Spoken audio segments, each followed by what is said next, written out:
دوسرا سوال یہ ہے کہ بعض لوگوں کا خیال ہے کہ سیدنا آدم علیہ السلام کی توبہ جو ہے نبی علیہ الصلوۃ والسلام کے وسیلے سے ہوئی، اور اس تخلیق کائنات کی وجہ بھی نبی علیہ الصلوۃ والسلام ہے۔ اس سے فردر کہ نبی علیہ الصلوۃ والسلام کا جو نور ہے وہ سیدنا آدم علیہ السلام کے انگوٹھے میں آیا اور انہوں نے چوما۔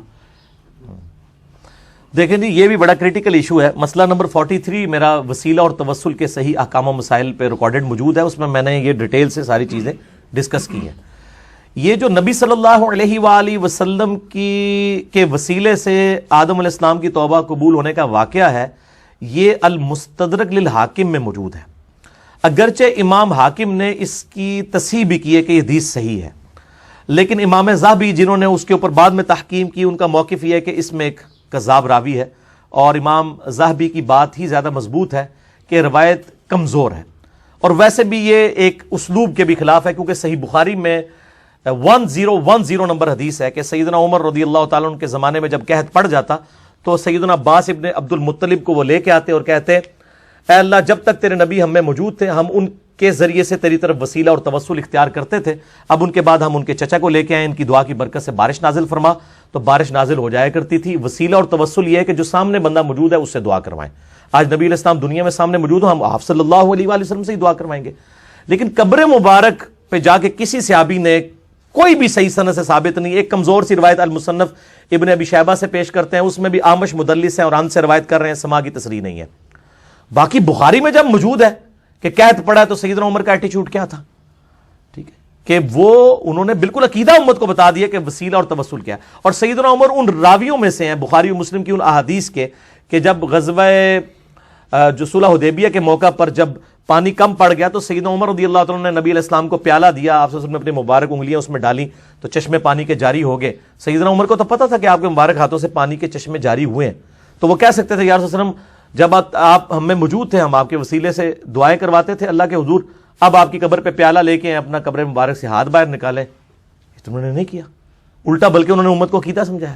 یہ تو پھر شیخ زکریا کاندلوی صاحب نے فضائل درود میں اور الیاس قادری صاحب نے فضائل سنت میں لکھ دیا کہ وہ شیخ احمد رفاعی کے لیے 555 ہجری میں نبی علیہ السلام نے قبر مبارک سے نعوذ باللہ ہاتھ باہر نکالا، اور 90,000 لوگوں نے یہ مجمع نے یہ منظر دیکھا، اس میں شیخ عبد القادر جیلانی بھی ہیں۔ تو یہ سارے جھوٹے واقعات ہیں اس قسم کے۔ تو وہی جو حدیث ہے نا حاکم کی، اس میں موجود ہے کہ نبی علیہ السلام کے وسیلے سے آدم علیہ السلام کی توبہ قبول ہوئی، اور اس میں آگے ہے کہ پھر آدم علیہ السلام پوچھتے ہیں یا اللہ یہ محمد کون ہے، تو اللہ تعالیٰ فرماتا ہے کہ اگر میں محمد کو نہ پیدا کرتا تو کائنات کی کسی چیز کو پیدا نہ کرتا۔ یہ سارے الفاظ اسی ایک روایت کے اندر ہیں، وہ روایت اصول محدثین کے اندر ضعیف ہے، کیونکہ قصہ آدم اور ابلیس قرآن حکیم میں 7 دفعہ آیا ہے۔ اگر آدم علیہ السلام کی توبہ کا یہ واقعہ ہوتا تو قرآن پاک میں منوان اس طریقے سے آتا۔ 7 دفعہ ہی اللہ تعالیٰ نعوذ باللہ بھول گیا کہ بتانا کہ یہ بیچ میں الٹا دعا بھی آئی ربنا ظلمنا انفسنا، اور پورا سورۃ الاعراف میں ڈیٹیل آئی، سورۃ البقرہ کے اندر، سورہ صاد کے اندر، سورہ بنی اسرائیل کے اندر، سورۃ الکہف کے اندر، کہیں پہ بھی یہ بات ڈسکس نہیں ہوئی ہے۔ یہ تو بڑی امپورٹنٹ بات تھی۔ اور پھر انسانیت کی پیدائش کا مقصد نبی علیہ السلام کی اگر پیدائش ہے، یہ تو اس سے بھی زیادہ امپورٹنٹ بات ہے، یہ قرآن میں ہونی چاہیے۔ جبکہ قرآن حکیم میں سورہ ہود اگر آپ نکالیں تو پارہ نمبر جو 12 ہے اس کا پہلا پیج آپ سورہ ہود کی جو ابتدائی آیات ہے وہ آپ پڑھ کے دیکھ لیں، اللہ تعالیٰ نے اس کائنات کا مقصد بھی بتا دیا ہے کہ میں نے کیوں پیدا کیا۔ شروع کی آیات ہے، آیت نمبر جو ہے وہ 7 ہے سورہ ہود کی، وَهُوَ الَّذِي خَلَقَ السَّمَاوَاتِ وَالْأَرْضَ فِي سِتَّةِ أَيَّامٍ، وہی ہے اللہ جس نے پیدا کیا آسمان اور زمین کو 6 دنوں میں، وَكَانَ عَرْشُهُ عَلَى الْمَاءِ، اس وقت اس کا عرش پانی پر تھا، لِيَبْلُوَكُمْ أَيُّكُمْ أَحْسَنُ عَمَلًا، اور اس نے یہ کائنات اس لیے پیدا کی تاکہ تمہیں جانچے کہ تم میں سے کون نیک اعمال کرتا ہے۔ یہ کائنات انسانوں اور جنوں کے لیے پیدا ہوئی ہے کہ اللہ ان کو جانچے، کسی ایک شخص کے لیے نہیں، ٹھیک ہو گیا؟ تو بالکل کلیئر ہے۔ باقی یہ جو واقعہ نا کہ جی وہ پھر انگوٹھوں میں وہ نور آ گیا، یہ حاکم میں یہ بھی موجود نہیں ہے۔ یہ پتہ کہاں میں موجود ہے؟ یہ انجیل برناباس کے اندر، جس کو میں بڑے عرصہ پہلے کہتا تھا کہ جعلی انجیل ہے، یہ کسی مسلمان نے بیٹھ کے لکھی ہے، اور کرسچنز تو پہلے نہیں مانتے۔ ہمارے پاس جب جو اسٹیبلش انجیل جو ہے gospel of John, Luke, Marks اور میتھیو، جو 4 ان کے اصحاب نے جمع کی ہوئی ہے، اس میں بھی کئی ایک جو ہے پروفیسیز نبی علیہ السلام کے بارے میں موجود ہیں، وہ کیوں نہ ہم پیش کریں؟ برناباس لے کے آتے ہیں۔ برناباس تو لگتا ہے کہ کسی مولوی نے، بلکہ مولویوں کے پینل نے بیٹھ کے لکھی ہوئی ہے، بالکل ٹارگٹ کر کے۔ یہ انجیل برناباس کے اندر ہے کہ آدم علیہ السلام کے انگوٹھوں میں نبی علیہ السلام کا نور آیا اور انہوں نے چوم کے آنکھوں کو لگایا۔ یہ وہاں اپنی کتابوں میں بھی جو اضافے کرتے تھے یا تعریف کرتے تھے یا لاتے تھے، اب عیسائیوں کی کتاب میں بھی ظاہر قرآن میں تو تعریف نہیں کر سکتے تھے، تو انہوں نے کہا کہ چونکہ یہود و نصارہ اپنی کتابوں میں کرتے رہے، تھوڑی سی ہم بھی اس میں کر دیں. ٹھیک ہے نا جی. اور میں آپ کو بتاؤں جتنے انٹلیکچوئلز ہیں ان کو پتہ ہے یہ بات. کبھی بھی انٹلیکچوئل لوگ جو ہیں وہ انجیل برناباس کا حوالہ آ کے نہیں دے رہے ہوتے جوز اور کرسچنز کو. ٹھیک ہے، جوز نے تو ماننا نہیں ہے. تو یہ بالکل یعنی کمزور گراؤنڈز کے اوپر میں نے وہ ساری پڑھی ہے، وہ تو لگتا ہے کسی نے بیٹھ کے لکھی ہے. ٹھیک ہے نا. تو وہ کہتے ہیں جی پوپ کی لائبریری سے 7ویں عیسوی میں ہمارے، اچھا کہتے ہیں پرانے بزرگوں کو نہیں پتا چلا، بعد والے بزرگوں کے سامنے آ گئی، وہ پوپ کی لائبریری میں چھپی ہوئی تھی، یہ ہوا تھا وہ ہوا تھا. تو وہ آج تو میرے بھائی کاربن ڈیٹنگ کروائی جا سکتی ہے، پتہ لگ جاتا ہے کہ یہ وہ 700 سال کے بعد اسی وقت ہی لکھی گئی تھی، یہ واقعی یہ کوئی 2000 سال پرانی ہے. پتہ چل جائے گا. وہ جس طرح وہ بریلوی حضرات نے مصنف ابن ابی شیبہ کا ایک نسخہ نکال لیا ہے، اس کا مصنف عبد الرزاق کا، وہ حدیث نور والا، رائٹنگ آج دے زمانے دی، کاغذ آج دے زمانے دا، کہتے ہیں بہت پرانا نسخہ مل گیا. ٹھیک ہے، یہ بھائی جھوٹ ووٹ نہیں چلنے، کاربن ڈیٹنگ نہ پتہ چل جاتا ہے کتنی پرانی کوئی شے ہے. ٹھیک ہے، تو یہ بالکل غلط ہے، یہ اس کی کوئی اصل موجود نہیں ہے. مسئلہ 43 میرا دیکھ لیں، وسیلہ اور توسل پہ میں نے ساری چیزیں اس میں ڈسکس کی. نبی کریم صلی اللہ علیہ وآلہ وسلم کو سید الاولین والآخرین اور امام اعظم کیوں کہتے ہیں؟ نبی کریم صلی اللہ علیہ وآلہ وسلم تو امام الانبیاء ہیں. چلے شکر ہے انہوں نے امام الانبیاء بھی مانا ہے. ہمیں تو ایک بریلوی پیر صاحب نے فون کر کے کہا کہ آپ امام الانبیاء کیوں کہتے ہیں؟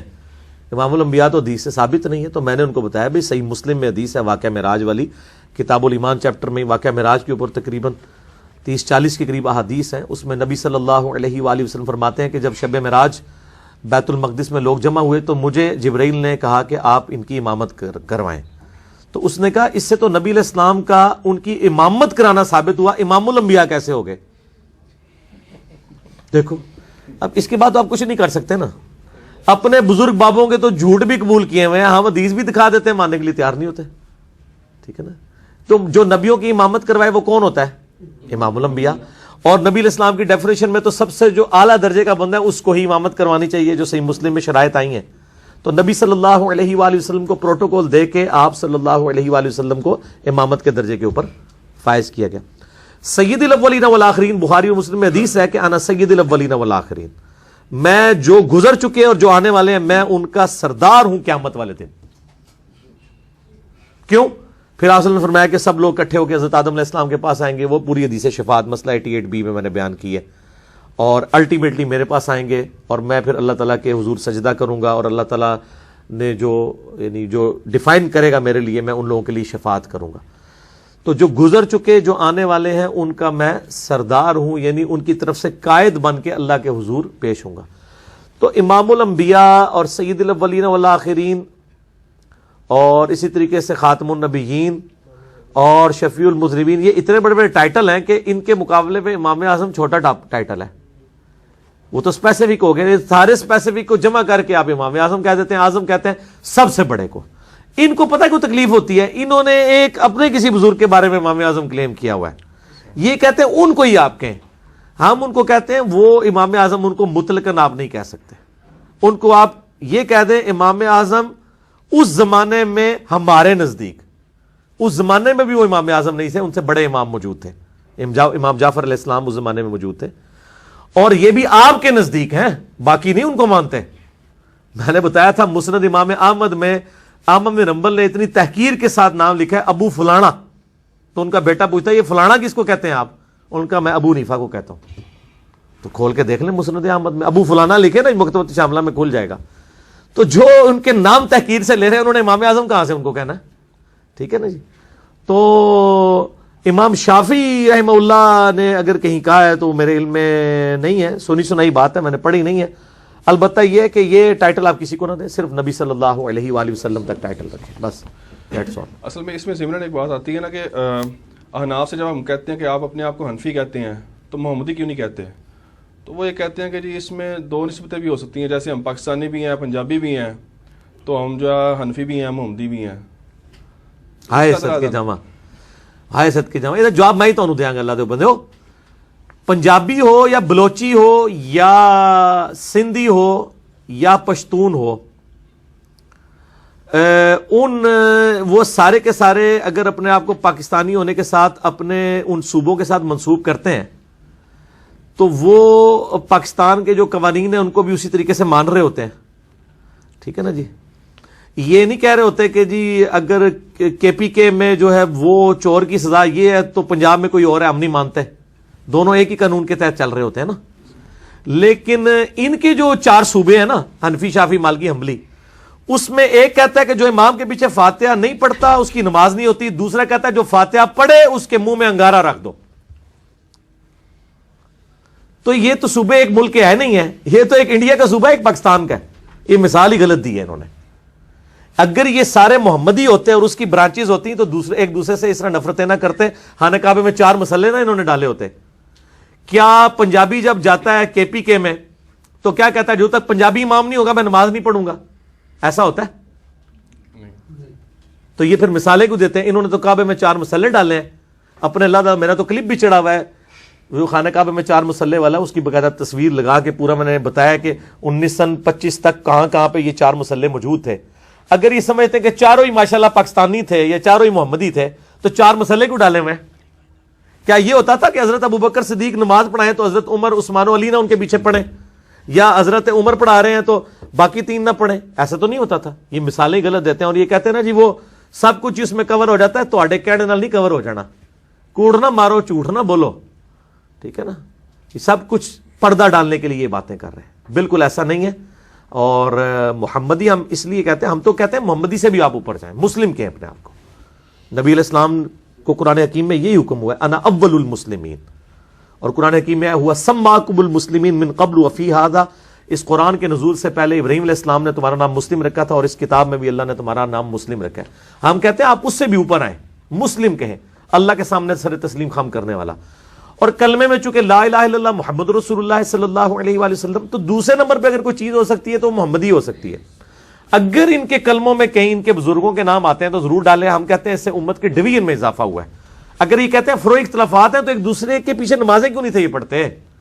ابو فلانا کہہ کے کیوں ایک دوسرے کو بلاتے تھے؟ ٹھیک ہے. اور نہ میری زبان کھلاؤ، بہت کچھ ہے. انہوں نے پردے رکھے نا. یہ اسی طریقے سے ہے وہ جیسے ہمارے سیاسی لیڈرز ٹی وی کے اوپر آگے بڑی پازیٹیو باتیں ہو رہی ہوتی ہیں.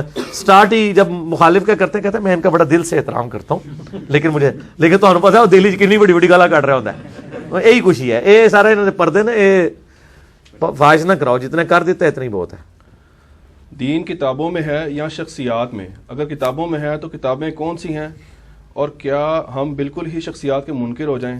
نہیں، شخصیات کے منکر نہ ہو. آپ جن شخصیات کی کتابیں ہیں نا ان کے منکر نہ ہو. کتابیں لکھی ہیں صحیح بخاری، صحیح مسلم، امام بخاری، امام مسلم نے. آپ نے اپنے مولویوں کی کتابیں لوگوں کے ہاتھوں میں پکڑا دی ہوئی ہیں. اللہ تو بندو ایک ٹکٹ ہی 2 مزے نہ لو. ٹھیک ہے نا. شو آپ کس کو کر رہے ہیں؟ ہاتھی کے دانت آپ نے کچھ اور رکھے ہوئے ہیں اور اندر والے دانت کچھ اور ہیں. تو ان اماموں کو تو ہم مانتے ہیں، ہم ان کے ناموں کے ساتھ رحمہ اللہ کہتے ہیں. ہم کتابوں میں ہی دین ہے اور ان اماموں نے بھی کتابوں کی طرف ہی ہمیں، یعنی امام بخاری کو اپنی پکچر تو نہیں دے گئے ہیں، کوئی سیلفی بنا کے تو نہیں چھوڑ گئے. انہوں نے ایک کتاب امت کے حوالے کی ہے کہ یہ میری محنت ہے، میری زندگی کی. آج بھی ہم بخاری شریف جب پڑھتے ہیں تو ہم سمجھ لیں امام بخاری سے ہی پڑھ رہے ہوتے ہیں کہ انہوں نے اتنی محنت کر کے جو حدیثیں جمع کی تھی.